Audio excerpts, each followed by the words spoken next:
یہ قرآن اگر پہاڑ پر اتارا جاتا تو پہاڑ برداشت کرنے کی طاقت اور سکت نہیں رکھتا، وہ پہاڑ ریزہ ریزہ اور پاش پاش ہو جاتا۔ میں جو بات کہہ رہا ہوں سمجھ میں آ رہی ہے؟ اس قرآن کو اگر پہاڑ پر نازل کر دیا جاتا تو قرآن خود کہتا ہے کہ پہاڑ کو برداشت کرنے کی صلاحیت نہیں ہے۔ پہاڑ کا پیدا کرنے والا خود اللہ ہے نا، پہاڑ کو اس زمین کی حفاظت، اس زمین کو بیلنس دینے کے لیے پیدا کیا گیا ہے نا۔ اللہ تبارک و تعالیٰ نے اس پہاڑ کو اتنا مضبوط، اتنا وسیع بنایا، لیکن اس قرآن کا کمال اور اعجاز دیکھیں کہ رب ارشاد فرماتا کہ اگر ہم اس قرآن کو پہاڑ پر اتار دیتے تو تم دیکھتے کہ وہ پہاڑ اس قرآن کی خشیت اور اس قرآن کے جلال کی وجہ سے ریزہ ریزہ اور پاش پاش ہو جاتا، بالکل چور چور ہو جاتا۔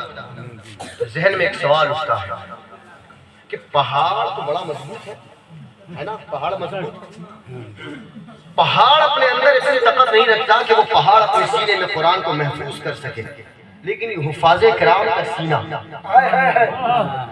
حفاظ کا سینہ، ان کا دل تو گوشت کا لوتھڑا ہے۔ کیا کہنے زندہ باد، پہاڑ کے پتھر کو دیکھا جائے اور گوشت کے لوتھڑے کو دیکھا جائے تو ظاہری طور پر مضبوط کون ہے؟ پہاڑ کا پتھر اور یہ چھوٹا سا گوشت کا لوتھڑا۔ تو سوچ کر دیکھیں کہ یہ قرآن جب پہاڑ پر نازل ہو تو پہاڑ چور ہو جائے، لیکن یہ قرآن اگر بندوں کے دل پر آ جائے، قرآن جب حفظ ہو جائے، سینے میں محفوظ ہو جائے تو پھر سینہ چور چور نہیں ہوتا، بلکہ چور سینے کو پروردگار عالم قرآن کی برکت سے جوڑ دیتا۔ سینہ درد نہیں محسوس کرتا، قرآن کی برکت سے اس کا درد جاتا رہتا۔ آخر بات کیا ہے؟ لوجک کیا ہے؟ بات سمجھ میں آ رہی؟ لوجیکل بات، سوال ذہن میں آتا ہے کہ قرآن پہاڑ پر اتارا جائے تو پہاڑ چور ہو جائے، لیکن قرآن بچوں کے دل میں آ جائے، سینے کے اندر محفوظ ہو جائے، تو اس گوشت کے لوتھڑے کے اندر آخر صلاحیت اللہ نے کیا دی کہ وہ قرآن کو اپنے 30 پارے محفوظ کر۔ کیا وجہ ہے؟ آپ کو مثال سے سمجھاؤں گا، بات بڑی آسانی سے سمجھ میں آ جائے گی۔ آپ سے ایک سوال کروں، یہ جو لائٹ ہے، لائٹ کرنٹ، یہ ٹھنڈا ہے گرم؟ ملا جلا ہوا ہے نا، گرم ٹھنڈا دونوں ہے۔ پیچھے والے نوجوان جو موبائل زیادہ یوز کرتے ہیں، بولو وہ لائٹ گرم ہے یا ٹھنڈی ہے؟ ٹھنڈی ہے، ٹھنڈی ہے نا؟ اچھا، وہ فریج سے ٹھنڈی ہوا نکلتی اس لیے، اے سی سے ٹھنڈی ہوا نکلتی اس لیے، اگر لیکن اس کے اندر کمپریسر ایسا لگا ہوا جس کی وجہ سے کھانا ٹھنڈا ہوتا ہے۔ اے سی ایکچوئل جو لائٹ وہاں پہنچ رہی وہ گرم ہے، لیکن اس کے اندر کچھ مشین ایسی لگائی گئی ہے جو ٹھنڈک کو لے، گرمی کو لے کر ٹھنڈا بنا کر آپ تک پہنچاتی ہے۔ اب بات سمجھ میں آ گئی؟ بات سمجھ میں آ گئی؟ پیچھے والے نوجوان تک آپ کی توجہ چاہوں گا، کمپریسر سمجھ میں آ گیا؟ آ گیا؟ اب دیکھیں یہ قرآن اللہ تبارک و تعالیٰ نے اس کے اندر اتنا جلال رکھا، اللہ تبارک و تعالیٰ نے اس کی آیتوں میں اتنی خشیت رکھی کہ پہاڑ پر اگر نازل کر دیا جائے تو پہاڑ چور ہو جائے، لیکن بندوں کے دل میں آئے تو بندوں کا دل چور نہ ہو، یہاں آگ نہ لگے، پہاڑ پر آگ لگ جائے۔ وجہ کیا ہے؟ ٹھیک اسی مثال سے سمجھانے کی کوشش کروں گا، توجہ رکھیں، ٹھیک اسی مثال سے سمجھانے کی کوشش کروں گا کہ جس طرح ایک فریج کے اندر کمپریشر لگا ہوا ہو تو ٹھنڈک کو گرمی میں بدل دیتا ہے، اسی لیے اللہ تبارک و تعالیٰ نے جب قرآن کو نازل کیا تو فقط قرآن کو نازل نہ کیا، صاحب قرآن یعنی ہمارے اور آپ کے آقا محمد الرسول اللہ صلی اللہ علیہ وآلہ وسلم کی نسبت سے قرآن ہم تک پہنچا۔ جس طرح ٹھنڈی جس طرح گرم لائٹ کو ایک کمپریسر ٹھنڈا کر دیتا ہے، اسی طرح اللہ کے جلال والے جلال کو ذات مصطفیٰ کی وجہ سے پروردگار عالم نے اتنی رحمت والا بنایا کہ پہاڑ نہ محفوظ کر سکے، حافظ کا سینہ محفوظ کیسا نظر آتا۔ تو یہ قرآن کا یہ ہوتا کہ بندہ اگر پڑھتا اور جل جاتا، ایک آیت زبان سے نکلی کی در آگ لگ گئی۔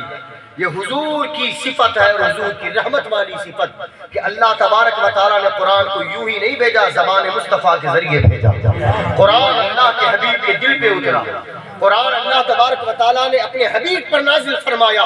قرآن اپنے اندر جلال رکھتا ہے، قرآن اپنے اندر جلال رکھتا ہے، لیکن ذات مصطفیٰ کو اللہ نے اتنا جمال والا بنایا کہ وہ جلال والا اللہ کا کلام ذات مصطفیٰ کے ذریعے جب بندوں تک پہنچا وہ جلال والا نہ رہا بلکہ جمال والا بنا۔ واہ واہ واہ واہ واہ سبحان اللہ۔ اسی وجہ سے قرآن پہاڑ پر اترے تو پہاڑ چور ہو جائے، حافظ کے سینے میں اترے تو حافظ کا سینہ چور نہ ہو بلکہ اس کے سینے کو اللہ تبارک و تعالیٰ اور تقویت عطا فرما دیتا۔ واہ سبحان اللہ۔ اللہ تبارک و تعالیٰ نے فرمایا اِنَّا نَحْنُ نَزَّلْنَا الذِّكْرَ وَإِنَّا لَهُ لَحَافِظُونَ، ہم ہی اس قرآن کے نازل کرنے والے اور ہم ہی اس کی حفاظت کرنے والے۔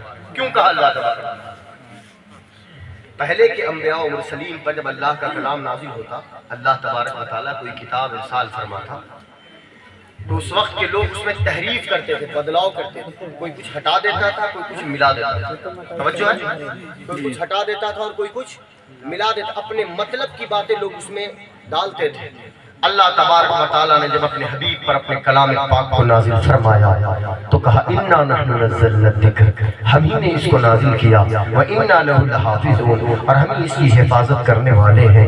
دنیا کی کوئی کتاب اگر اس دنیا میں لکھ دی جائے، دنیا کی کسی کتاب کو آپ لائبریری میں دیکھو، آج وہ کتاب ملے گی، ضروری نہیں کہ 100 سال کے بعد بھی وہ کتاب نظر آئے۔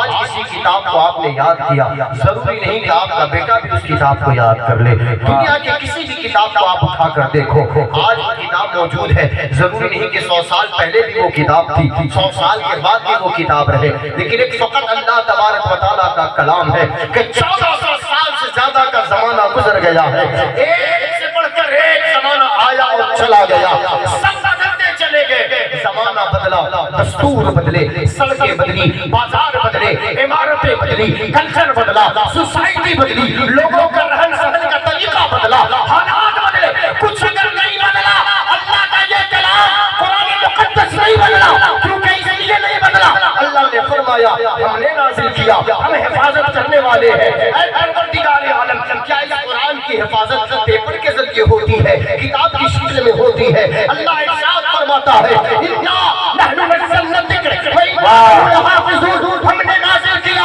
ہم حفاظت کرنے والے ہیں۔ پیپر کے ذریعے اگر فقط قرآن کی حفاظت ہو تو پیپر جلایا جا سکتا ہے، مسجدوں کو جلایا جا رہا ہے، گھروں کو جلایا جا رہا ہے۔ پیپر کے ذریعے اگر قرآن کی حفاظت ہوتی تو پیپر جلایا جا سکتا ہے، دفنایا جا سکتا ہے، بہایا جا سکتا ہے۔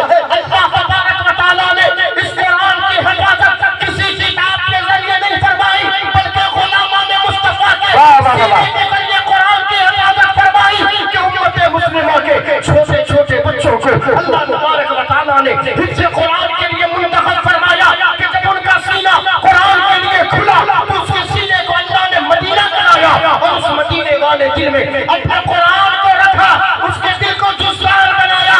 اب اللہ ارشاد فرماتا ہے ہم نے نازل کیا، ہم حفاظت کرنے والے ہیں۔ پیپر کو مٹایا جا سکتا ہے لیکن دنیا سے حافظوں کے سینے کو ختم نہیں کیا جائے گا۔ واہ نعرہ۔ آپ کو کوئی مسٹیک، کوئی غلطی، کوئی اصلاح نظر آئے تو پھر آپ ہم سے رابطہ کریں، ہمیں بتائیں کہ اس میں غلطی کیا ہے، ہم اس کی اصلاح کر لیں گے۔ لکھا ہوتا ہے اپنی اپنی زبان میں، لیکن فقط ایک قرآن ہے، یہ جس قرآن کے آخری پیج پہ نہیں، قرآن کے پہلے صفحے پہ لکھا ہوتا ہے ذالک الکتاب لا ریب فیہ، یہ وہ کتاب ہے جس میں شک اور شبہ کی گنجائش ہی نہیں ہے۔ اور کتاب کے پڑھ لینے کے بعد ہوتا ہے کہ غلطی ہو تو آگاہ کرے، اور قرآن آگاہ کرنے کی بات نہیں کرتا، قرآن چیلنج کرتا ہے ذالک الکتاب لا ریب فیہ، یہ وہ کتاب ہے جس میں شک اور شبہ کی کوئی گنجائش ہی نہیں۔ اور اللہ تبارک و تعالیٰ نے اس لیے یہ فرمایا کہ دنیا کی اور کتاب ہوتی ہے، لکھنے والا اپنے ذہن سے، اپنے علم سے، اپنی فکر سے لکھتا ہے، لیکن قرآن مقدس وہ کلام ہے کہ جو کسی بندوں کے فکر اور بندوں کے ذہن کے بندوں کی تحریر سے نہیں آیا، یہ اللہ تبارک و تعالیٰ کا کلام ہے۔ اور اللہ تبارک و تعالیٰ نے جب اپنا کلام نازل فرمایا تو شروع میں کہا اس کتاب میں شک اور شبہ کی گنجائش نہیں، اس لیے گنجائش نہیں ہے کہ ہم نے اس کو نازل کیا ہے اور ہم اس کی حفاظت کرنے والے ہیں۔ اور اللہ تبارک و تعالیٰ نے قرآن مقدس میں دیکھے جب حضور علیہ الصلوۃ والسلام قرآن کی تلاوت